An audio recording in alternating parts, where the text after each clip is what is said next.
If you're tired of the standard business and marketing fundamentals, frameworks, and funnels, you need a little mischief.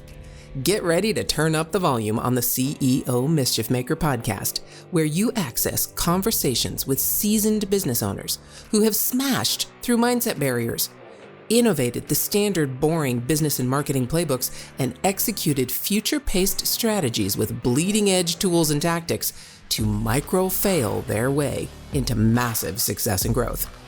We are Mindset Impact Strategic Catalysts helping innovative entrepreneurs focus. We are CEO Mischief Makers. Ready to make a little mischief?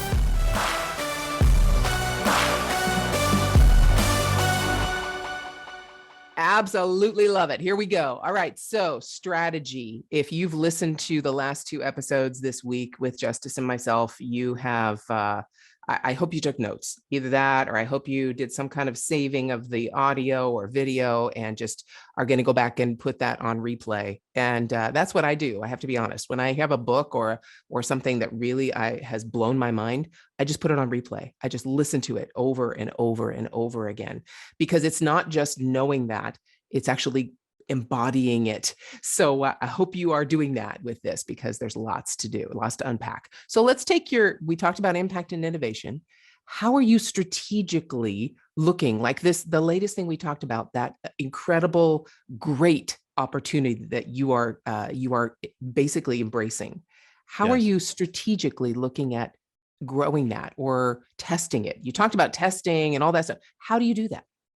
Yeah. So a lot of people will say, well, let me just say this. When it comes to strategy and tactics, I will offend people because I think strategies and tactics are overvalued. And everyone knows the Mike Tyson thing where it's like, hey, everyone has a plan until you get punched in the face.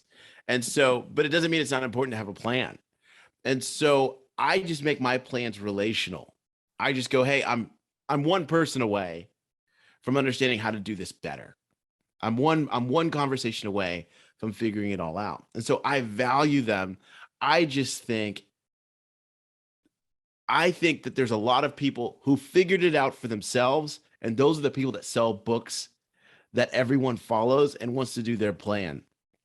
And so I look at those books and go, wow, they figured out their own plan. I've got to figure out mine. Can I take some of the things that they did and apply them to what I do? 100%. There's just some basic things that work for everybody, but I don't think those are plans or tactics. I think they're principles. So I believe way more in the principles of things than I do in the tactics, because those things change over time like crazy. So I just love the principles, and I come back and I go, I'll be the one to write the book. But for me right now, I want to know what principles did these successful people live by? And they're not hard to find, and they all say the same thing. And I think that's why a lot of like the more tactics operations people kind of get frustrated, is because they're like, it can't be that easy. And it's like, it's not that getting there is easy, but it's that the principles just don't change. You can talk to Warren Buffett, you can talk to Phil Knight, you can talk to whoever, the lady behind Spanx, and they'll all their books will reiterate some of the same principles over and over and over again. And then by the end, you go, well, geez, I guess got to go out there and take action and figure it out for myself. And what works for me might not work for them. And what works for them might not work for me. But if I can whittle down the principles of what they're doing, then man, I can succeed and I will succeed. But I live by the principles. And maybe not so much by the tactics. Yeah, but that's one basically precipitates the other. Yes. And so so when you talk about principles, are you talking about what we discussed on Wednesday, the impact and innovation, where you love on people, right? You provide extra value, all those things. You're talking about those principles. Yeah. So let me give you an example. There's two brand owners that I think the world of. And so one of the things I'm working on is called the Raving Fans Experience. And both of them built $1 million brands that exited, right? And they went by the principles of how do we like create community and love on people and bring them a product that's going to solve a problem. One guy created a charity for it was a pet brand. And the way he did it was he created a way that people could buy stuff, and by buying it, they would be able to give to a pet in need. And they would be able to see exactly where their money was going and whose pet that they were able to serve. And so, of course, they're like emotionally attached to the brand now. And they're going, oh my gosh, the little Shih Tzu that needed, that had cancer, I just gave to the GoFundMe, and now they can go to that vet. They can afford to see this little dog healed. And so it's like, whoa, amazing. Well, what was the principle that was there? Creating value and creating emotional attachment to that. Awesome. The other guy just created, it was eye care brand. And they just said, well, hey, we've got a community on Facebook where people live, and they're able to talk through different ways to solve their eye care. And they did some awesome SEO work and gave away a ton of PDFs to help people eat better. They had an ebook that helped people eat better so that they could solve their dry eye symptoms. So both of them had totally different tactics, same principles. And the best tactics are the ones you came up with. And neither of them read a book that was like, do this tactic and it will work for you. They said, I see some of the tactics you used. I'll make it work for me, but I want to work through the principles that will help me create the results that I want to see. And that's what gave them the amazing results that we all look at and go, I want that. I want $1 million exit. That'd be nice. I've got things I want to do, experiences I want to have, things I want to buy. And I'm like, yeah, you do. Awesome. Go figure out the principles and then create tactics that you can write a book about.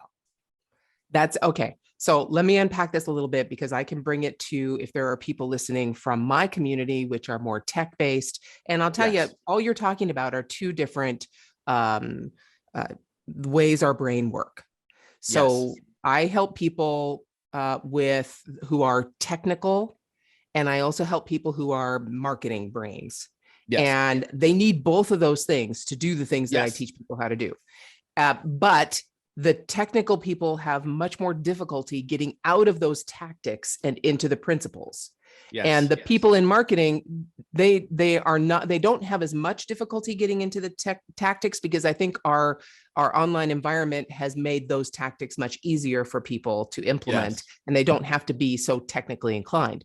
So I get exactly what you're talking about. So here we do this with chatbots. So when chatbots first came out in 2017, it was all the rage, and it was basically, I'm going to build a chatbot. It was all technical, and people were just building chatbots just for the sake of building them. And those are the people I basically call the pan. So I look at this as the pan. Do you want to be the pan, or do you want to be the chef? Yeah. The pan is the tech. Those are the tactics. Those are the details of what you do. And that's it. And if you identify yourself with that, you can't be the chef, because you're down in the pan. But the pan is not as necessary as people think to create a mouthwatering meal. You can use any pan. Some make it easier, some make it harder, but the chef has to decide that, because they're looking at the principles. So that's what you're saying, right? 100%. And, I find myself, I build relationships with the technical people, because I can't get where I need to get without the technical person. Nope. But I understand that if me and the technical person don't understand these principles and live by these principles, then we will build stuff that everyone else is building. And there's no difference. There's nothing valuable that they can't just get somewhere else. And then you're just fighting over the same things and all this stuff. And so I highly value the technical. I just don't spend a lot of time obsessing and putting the value on our technique. I put our value on the principle and allow our techniques to amplify what it is that we are really, the belief that we're instilling in our people. And that goes for everything. I don't care if you own a gym. I don't care if you own a product. I don't care if you own a plumbing company. It is the principles that you live by are what people feel. It is why they buy, and they don't know they're buying. And those principles shine through every technique that you put in place. Yes, You so beautifully illustrated exactly why we have this process in this podcast, why we start with mindset. We start with a big picture. How are you looking at the world? We get into how you're impacting and innovating the techniques we all and the principles we all are faced with as human beings. And now you come down to how you put that all together in the actions you take. And if you don't keep in mind those other two, the mindset, the impact, and innovation, if you don't bring that with you, your tactics are just tactics that are going to produce Yes. a product or a service that everybody else can do. And now you're Yes. transactional.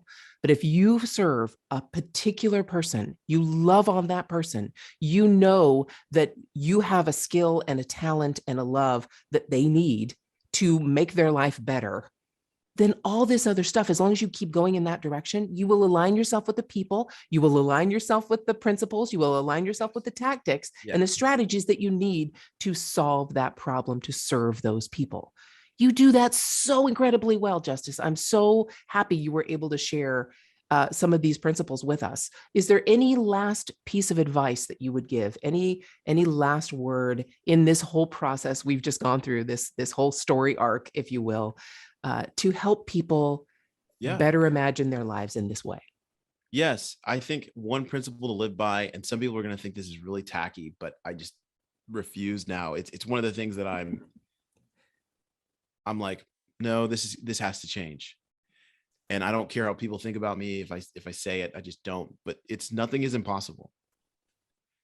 Nothing is impossible. And I think we all need to live by that. And I think the people we admire the most, whether they say it or not, they live by that principle. They just care enough to get the team around that can actually create it, and they get the people out of the way that don't.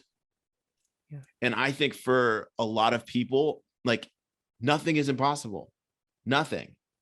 And if right now, if you're a technical person and you're going, yeah, but there are a few things that are impossible and all this kind of stuff, I'm just going, like, get outside of that. Like, suspend disbelief for an hour today and go on a walk and go, what is the impossible thing that I want to make possible? Is it, I want to travel around the world with my family.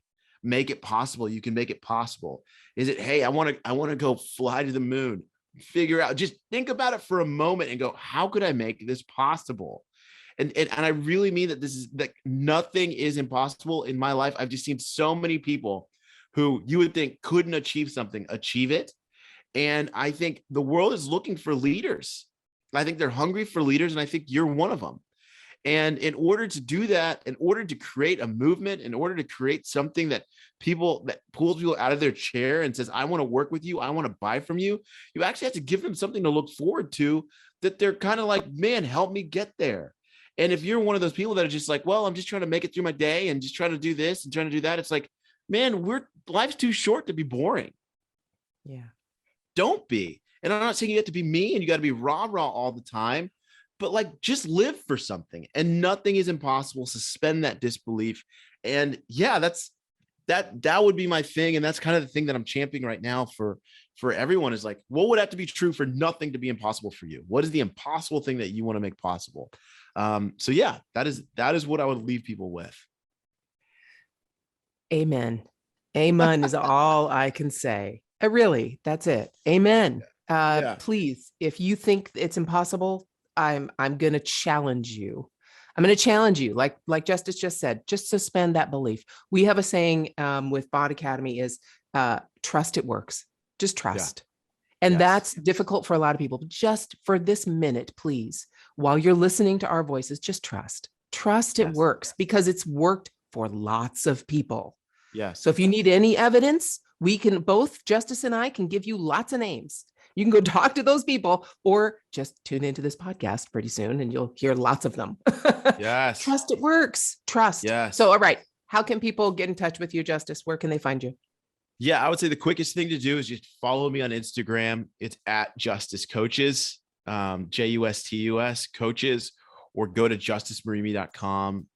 Just send me an email, whatever. I love doing breakthrough calls where, they're absolutely free. I just help you get a quick breakthrough. And so follow me on Instagram, send me a DM. I actually read them, or send me an email, justus@I'mUnderTheInfluence.com.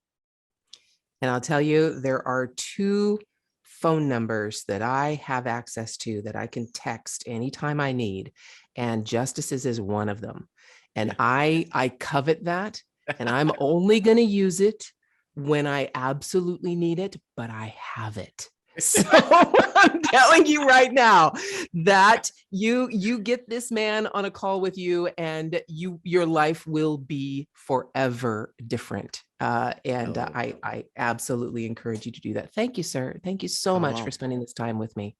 You bet. It's a joy. I'm honored. And, I think the world of you. Okay, hold on.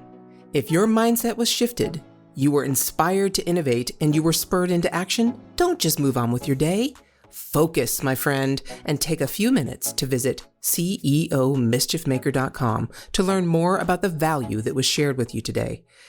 Please act now and create some CEO mischief of your own.